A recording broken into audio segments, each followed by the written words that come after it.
प्रयागराज के अंदर सारे देश भर से संत साधु आए हुए हैं।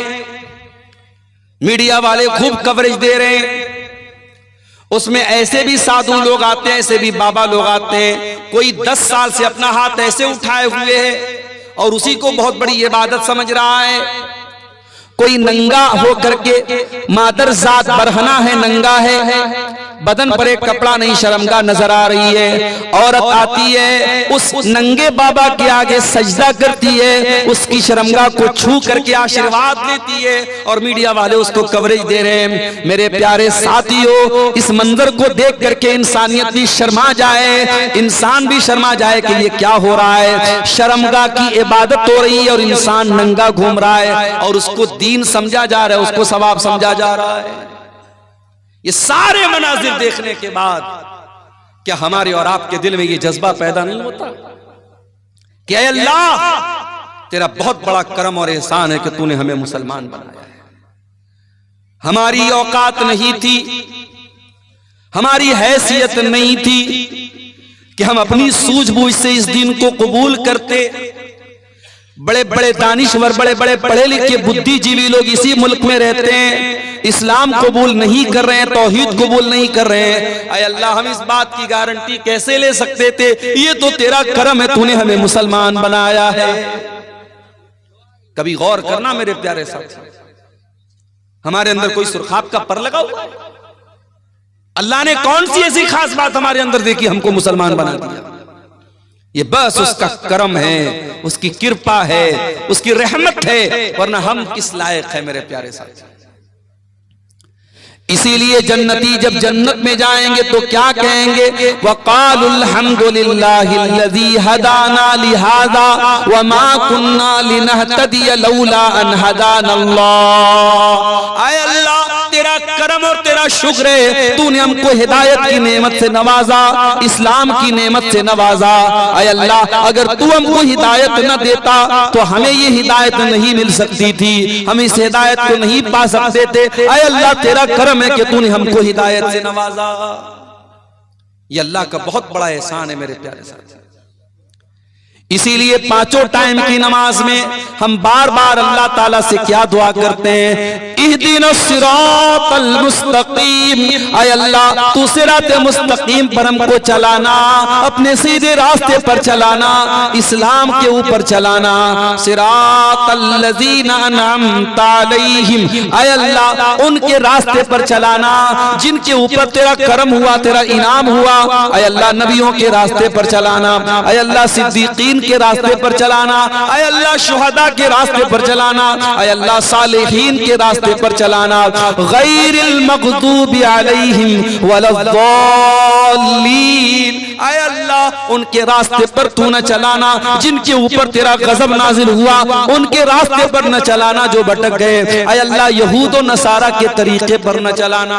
ये दुआ करते हैं हम सूरह फातिहा की शक्ल में, पांचों टाइम की नमाज में हर रकात में हम ये दुआ करते हैं कि इतनी बड़ी नेमत है मेरे प्यारे साथियों इस्लाम, कि इस नेमत को हम बार बार अल्लाह से। इसीलिए कुरान में हमको ये दुआ सिखाई गई, रब्बना ला तुज़िग़ क़ुलूबना बअद इज़ हदैतना व हब लना मिन लदुनका रहमह इन्नका अंतल वह्हाब। ईमान वाले ये दुआ करते हैं, ऐ परवरदिगार, जब तूने इस्लाम की नेमत से हमको नवाजा, जब तूने हिदायत की नेमत से हमको नवाजा, ऐ अल्लाह, दोबारा हमको भटकने न देना, गलत रास्ते पे जाने न देना, शिर्क के रास्ते पर जाने न देना, कुफ्र के रास्ते पर जाने न देना। ऐ अल्लाह, जब तूने हिदायत की नेमत से नवाजा तो फिर हमारे दिल की हिफाजत करना। इसी झारखंड की सरजमीन पर, रांची बहुत मशहूर शहर है, झारखंड कैपिटल है आपके स्टेट की, नुसरत जहां नाम की एक लड़की, पांचों टाइम की नमाजी, रोजेदार, उलमा के बयान सुनने वाली, एक दीनी बैकग्राउंड, एक रिलीजियस बैकग्राउंड से ताल्लुक रखने वाली लड़की मुर्तद हो जाती है और नुसरत जहां से निशा सिंह बन जाती है। कभी आपने सोचा कि ये वाकयात क्यों हो रहे हैं? आपके लिए तो एक न्यूज है साहब, अखबार में खबर आ गई, हमने एक न्यूज की तरह, एक समाचार की तरह सुन लिया।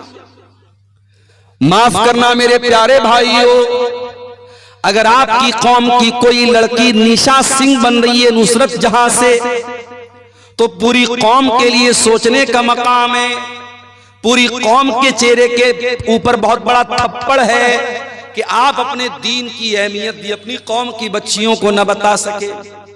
ओ साल में एक बार जलसा करा करके अपनी लड़कियों को दीन सुनाने वालों, तुम्हारी बेटियां अगर दीन की अहमियत को जानती, अगर इस्लाम की नेमत को जानती, तो कोई नुसरत जहां आज निशा सिंह न बनती। इस्लाम को जाना ही नहीं हमने, इस नेमत की कद्र कीमत को जानती अगर वो औरत, तो कभी मेरे प्यारे साथियों इस्लाम को छोड़ने की जुर्रत न करती। अरे इस्लाम तो वो नेमत है जिसको पाने के लिए सहाबे किराम ने सब कुछ कुर्बान कर दिया। इस्लाम तो इतनी बड़ी नेमत है। सुमैया बिन्त खय्यात को देखो, जवान बेटा सामने खड़ा हुआ है। अबू जहल कहता है बूढ़ी माँ, ऐ सुमैया तेरा जवान बेटा सामने खड़ा है, हम नहीं चाहते तुझे तेरे बेटे के सामने नंगा कर दे। ऐ सुमैया तू इस्लाम को छोड़ दे वरना तेरे बेटे के सामने तुझे नंगा कर दे। सोचो मेरे भाइयों, एक माँ के लिए कितनी अज़ियत की बात है, उसके जवान बेटे के सामने उसको बरहना कर दिया जाए।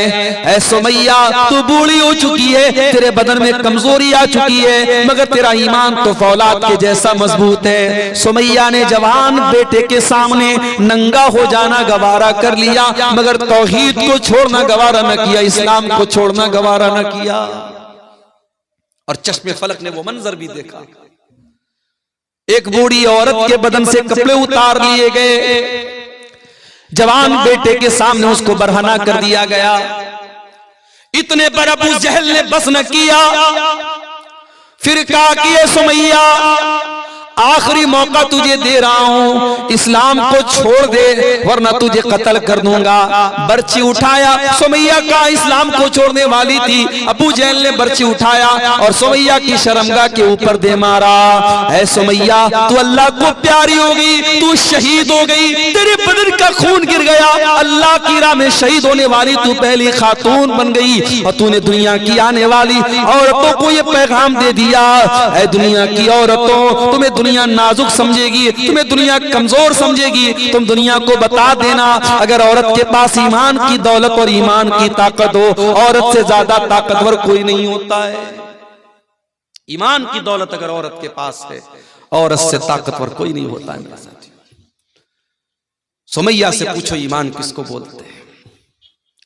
ईमान की अजमत पूछना है, कोई बिलाल हबशी से पूछ ले। हाँ मेरे नौजवान साथियों, बिलाल तुम्हारी तरह स्मार्ट और हैंडसम तो नहीं था। बिलाल कोई तुम्हारी तरह घुंघराले बाल वाला तो नहीं था। बिलाल कोई तुम्हारी तरह गोरा चट्टा तो नहीं था, खूबसूरत तो नहीं था, हैंडसम तो नहीं था। बिलाल तो हबशा का एक गुलाम था, काला कलूटा था। उसकी पूरी बॉडी काली थी, मगर उस काले सीने में जो दिल था, बिलाल के सीने में जो दिल था, वो दिल अल्लाह ताला की मोहब्बत से भरा हुआ था।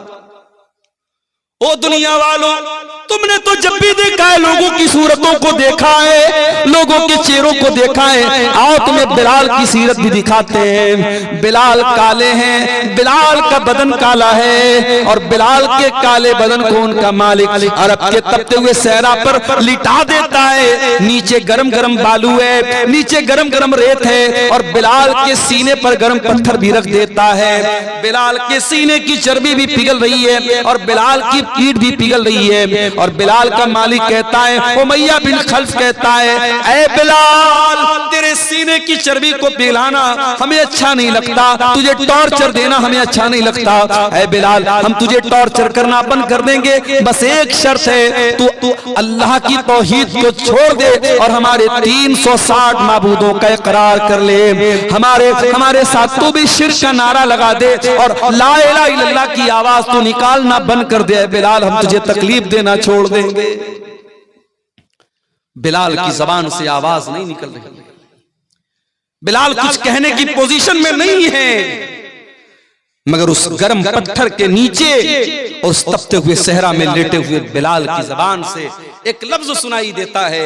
बिलाल कहते हैं अहद अहद अहद, मैं जिस अल्लाह की इबादत करता हूँ वो एक है, वो यकता है, वो अकेला है, मैं एक अल्लाह की इबादत करने वाला हूँ। ऐ उमैया बिन खल्फ, तू लाख मेरे सीने पर गरम पत्थर रख दे, तू लाख मेरे बदन की चमड़ी को जला डाले, ऐ उमैया बिन खल्फ, बिलाल अल्लाह ताला की तौहीद को छोड़ने वाला नहीं है। अहद अहद, मेरा अल्लाह एक है, मेरा माबूद एक है, मेरा रब एक है। ओ लोगों, इस्लाम वो नेमत है जिसकी हिफाजत की खातिर बिलाल के सीने की चर्बी पिघल गई, मगर बिलाल ने इस तौहीद को नहीं छोड़ा। ये शहादत गए उल्फत पे कदम रखना है। लोग आसान समझते हैं मुसलमान, हमने तो ये समझा मुसलमान के घर में पैदा हो गए, अब्बा ने अब्दुल्ला नाम रख दिया, अब्दुर्रहमान नाम रख दिया, लड़के थे तो खतना करा दिया, बड़े हुए टोपी लगाने लगे, लुंगी पहनने लगे, बड़े का गोश्त खाने लगे। हमने तो इन चीजों को मुसलमानों की पहचान बना डाली। ओ लोगों, इस्लाम इतना आसान तो नहीं है, ये तो शहादत गए उल्फत में कदम रखना है। लोग आसान समझते हैं मुसलमान होना, लोग आसान समझते हैं मुसलमान होना। इस्लाम ये फूलों की सेज नहीं है मेरे प्यारे साथियों, ये कांटों भरा रास्ता है। इस्लाम पर चलते हुए कदम कदम पर ऐसे मौके आएंगे जब आपको अपनी ख्वाहिशात का गला घोटना पड़ेगा, अपनी इच्छाओं को मारना पड़ेगा, अपनी डिजायर्स को खत्म करना पड़ेगा, तब जाकर के आप अल्लाह ताला की जन्नत को सकते हैं। इस्लाम ने पूरे के पूरे दाखिल हो जाओ, इस्लाम में अधूरे दाखिल मत होना। इस्लाम वो दीन है जो अल्लाह ताला का इकलौता पसंदीदा दीन है। इस्लाम के आने के बाद अब कोई और दीन अल्लाह ताला क्या स्वीकार्य नहीं होगा, एक्सेप्टेबल नहीं होगा, कबूल नहीं किया जाएगा। अल्लाह कुरान में कहता है इन्नद्दीन इंदल्लाहिल इस्लाम, अल्लाह ताला के यहाँ अगर कोई दीन कबूल होगा तो इस्लाम होगा। अल्लाह फरमाता है वमन यब्तगी गैरल इस्लाम दीनन फलन युक़बल मिन्हु व हुवा फिल आखिरति मिनल खासिरीन। तुम इस्लाम को छोड़ करके कोई और मजहब लेकर के आओगे, तुम जितनी भी नेकी का पहाड़ लेके आ जाओ, अगर इस्लाम के अलावा कोई और मजहब लेकर के आओगे कबूल नहीं किया जाएगा। दुनिया के और मजहब में अल्लाह को खुश करना है, शादी नहीं कर सकते। बड़े बड़े ईसाइयों के गिरजाघरों में चले जाओ, वहां आपको ऐसी औरतें मिलेंगी जिनको नन कहा जाता है। ये नन वो औरतें होती हैं जो जिंदगी भर शादी नहीं करती हैं, जो अपने आप को चर्च के लिए खास कर लेती हैं। उनका अकीदा ये होता है अगर अल्लाह ताला को राजी करना है, खुश करना है, तो हम शादी नहीं करेंगे, हम शौहर के पास नहीं जाएंगे, हम सारी जिंदगी चर्च में रहेंगे। उनको नन कहा जाता है। ये अकीदा है ईसाइयों का। हमारे हिंदू भाइयों क्या एक अकीदा है, अगर आपको ईश्वर को प्रसन्न करना है, अल्लाह को खुश करना है, तो आपको ब्रह्मचारी बनना पड़ेगा, दुनिया को त्यागना पड़ेगा, पत्नी से दूर रहना पड़ेगा, बच्चों से दूर रहना पड़ेगा, दुनिया को मोह माया समझ करके दुनिया को त्याग देना होगा, दुनिया को छोड़ देना होगा। जरा सोचो मेरे प्यारे साथियों, अगर ये तसव्वुर इस्लाम का भी होता तो कितनी परेशानी होती। आए अल्लाह तेरा शुक्र है तूने हमें मुसलमान बनाया और इस्लाम जैसा दीन हमको दिया जिसमें दुनिया को त्यागने का, दुनिया को छोड़ने का हुक्म नहीं दिया गया, बल्कि कुरान में अल्लाह हमको दुआ सिखाता है कि ऐ मेरे बंदो ये दुआ पढ़ा करो, रब्बना आतिना फिद दुनिया हसना व फिल आखिरती हसना व क़िना अज़ाबन नार। ऐ परवरदिगार हमारी दुनिया को भी अच्छा बना दे, हमारी आखिरत को भी अच्छा बना दे और हमें जहन्नम की आग से तू बचा ले। ये कुरान की सबसे जामे दुआ है और ये वो दुआ है मेरे प्यारे साथियों। अगर आपने कभी हज किया होगा, कभी उम्रा किया होगा, जब आप तवाफ करते हैं खाने काबा का तो हजर अस्वद और रुकन यमानी के बीच में इस दुआ को पढ़ते हैं। ये इतनी प्यारी दुआ है मेरे साथियों। अल्लाह के प्यारे नबी एक दुआ पढ़ा करते थे, किया करते थे, अल्लाहुम्मा अस्लिह ली दीनी अल्लज़ी हुवा इस्मतु अमरी। ऐ अल्लाह मेरे दीन को ठीक कर दे, क्योंकि मेरे मामले की बुनियाद तो मेरे दीन के ऊपर है। व अस्लिह ली दुनियाया अल्लती फीहा माशी, और अल्लाह मेरी दुनिया को भी ठीक कर दे, क्योंकि जिंदगी तो मुझको दुनिया के अंदर गुजारना है। व अस्लिह ली आखिरती अल्लती इलैहा दी, और ऐ अल्लाह मेरी आखिरत को भी तू ठीक कर दे, क्योंकि मरने के बाद लौट करके वही जाना है। वजालिल हयात ज़ियादतन ली फी कुल्ली खैर, और ऐ अल्लाह मेरी जिंदगी को ऐसा बना दे कि जिंदगी का हर दिन नेकी में इजाफे का सबब बन जाए, जिंदगी में हर दिन भलाई में इजाफा हो, नेकी में इजाफा हो। वजालिल मौत राहतन ली मिन कुल्ली शर, और ऐ अल्लाह जब तुम मौत देना तो ऐसी मौत देना कि हर तकलीफ से, हर शर से मुझको नजात मिल जाए। ये बड़ी जामे दुआ है। अल्लाह के प्यारे नबी ये दुआ पढ़ा करते थे, तो हमें ये दुआ सिखाई गई। मेरे साथ हमारे नबी ने शादी भी की, एक साथ आपकी 9 बीवियां थी, सबका हक आप अदा करते थे। आपके कुछ सहाबा ने जब शादी ना करने का इरादा कर लिया, मिसाल के तौर पर एक सहाबी थे, उनका नाम था उस्मान बिन मज़ून रज़ी अल्लाह ताला अन्हु। उन्होंने ये तय कर लिया कि मैं शादी ही नहीं करूंगा, यहां तक कि उन्होंने ये तय कर लिया कि वो अपने टेस्टिकल्स को निकलवा देंगे, अपने खुशियतैन को निकलवा देंगे, यानी मर्द रहने के काबिल ही नहीं रहेंगे, मर्दानगी खत्म कर देंगे, शादी के काबिल ही नहीं बचेंगे। यहां तक उन्होंने इरादा कर लिया। भाई उस जमाने में नसबंदी नहीं होती थी, मेडिकल साइंस का जमाना नहीं था, तो जैसे हम जानवरों को देखते हैं कि जानवरों को खस्सी कर दिया जाता है ताकि फिर जानवर पैदावार बढ़ाने के काबिल न बचे, तो हजरत उस्मान बिन मज़ून ने खस्सी करने का अपने आप को इरादा कर लिया कि मैं इस लायक ही न बचूं कि मैं शादी कर सकूं। अल्लाह के नबी को पता चला, आपने उस्मान बिन मज़ून को बुलवाया, और मैं यहां पर यह वजाहत कर दूं कि ये वो उस्मान नहीं है जो अल्लाह के नबी के दामाद थे, वो दूसरे उस्मान है। ये गलतफहमी मत पाल लीजिएगा, वो उस्मान बिन अफ़्फ़ान थे जो नबी के दामाद थे, ये दूसरे हैं। इनका नाम उस्मान बिन मज़ून था, इनके अब्बा का नाम मज़ून था। ये अल्लाह के नबी के पास आए, नबी ने पूछा क्या है उस्मान, मुझे ऐसा ऐसा पता चला है। कहा अल्लाह के नबी सही पता चला है। आपने फरमाया कि ऐ उस्मान तब तकी रहबानियतन, क्या तुम ये चाहते हो कि इस्लाम को छोड़ करके तुम रहबानियत अपना लो? ऐ उस्मान मेरे दीन के अंदर रहबानियत नहीं है। ऐ उस्मान मैं अल्लाह का नबी हूँ, लेकिन कान खोल करके सुन लो। उमिरतु अन अनामा व अक़ूमा, मुझे अल्लाह ने हुक्म दिया है मैं रात में आराम भी करता हूँ और रात में नमाज भी पढ़ता हूँ। व असूमा व उफ्तिर, मैं रोजा भी रखता हूँ और कभी कभी रोजा नहीं भी रखता हूँ, मैं कंटिन्यू नफिल रोजा नहीं रखता हूँ। और अल्लाह ने मुझको हुक्म दिया है मैं निकाह भी करता हूँ, मेरी बीवियां भी हैं, और यही मेरा तरीका है। फमन रगीबा अन सुन्नती फलैसा मिन्नी, जो मेरे तरीके से हटेगा उसका मुझसे कोई ताल्लुक नहीं है। इस्लाम इतना प्यारा दीन है, रडुआ बन करके कोई जिंदगी गुजारे, कोई शादी न करे, कोई बगैर जोड़े के रहे, इस्लाम की तालीम नहीं है। इस्लाम हुक्म देता है अपने लड़कों और लड़कियों की शादी कराओ। कोई लड़का कोई मर्द बगैर बीवी के न रहे, कोई औरत बगैर शौहर के न रहे, ये इस्लाम की तालीम है मेरे प्यारे। और आगे बढ़िए, अल्लाह के नबी के एक सहाबी हैं, नाम नोट कर लो, अब्दुल्ला बिन अमर बिन आस। नबी के सहाबा में 4 अब्दुल्ला बहुत मशहूर हैं। नहीं मालूम के दुआ वालों को शायद, उलमा को शायद पता है, बल्कि यकीनन पता होगा। अवाम की बात अगर कहूं, रात रात भर तकरीर सुनने वालों को भी नहीं पता होगा।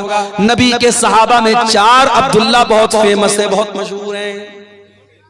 अब्दुल्ला बिन उमर, अब्दुल्ला बिन मसूद, अब्दुल्ला बिन अमर बिन आस और अब्दुल्ला बिन अब्बास। ये 4 अब्दुल्ला बहुत मशहूर है साहबा, इनको अबादिले अरबा कहा जाता है, 4 अब्दुल्ला। इसमें से एक सहाबी अब्दुल्ला बिन अम्र बिन आस हैं, वो भी सहाबी, उनके अब्बा भी सहाबी, बाप भी सहाबी, बेटा भी सहाबी। हजरत अब्दुल्ला बिन अम्र बिन आस बहुत बड़े सहाबी हैं, बहुत नेक इंसान है, रात रात भर नमाज पढ़ने वाले इंसान है, दिन में कंटिन्यू नफिल रोजा रखने वाले इंसान है। उनकी शादी हो गई। शादी के कुछ दिनों के बाद जब बहू को ससुर ने देखा कि बहू न बालों में कंघी कर रही है, न चेहरे पर पानी फेर रही है, चेहरा भी अजीब सा बना हुआ है, बाल भी बिखरे पड़े हैं, तो ससुर ने बहू से पूछा कि क्या बात है, ऐसी तूने हालत क्यों बना के रखी है? भाई ससुर को तो पर्दा नहीं करना है ना। अच्छा, ससुर आ गया तो बहू क्या करती है, जल्दी से अपने चेहरे पर घूंघट डाल देती, ससुर आ गया। और देवर आ गया तो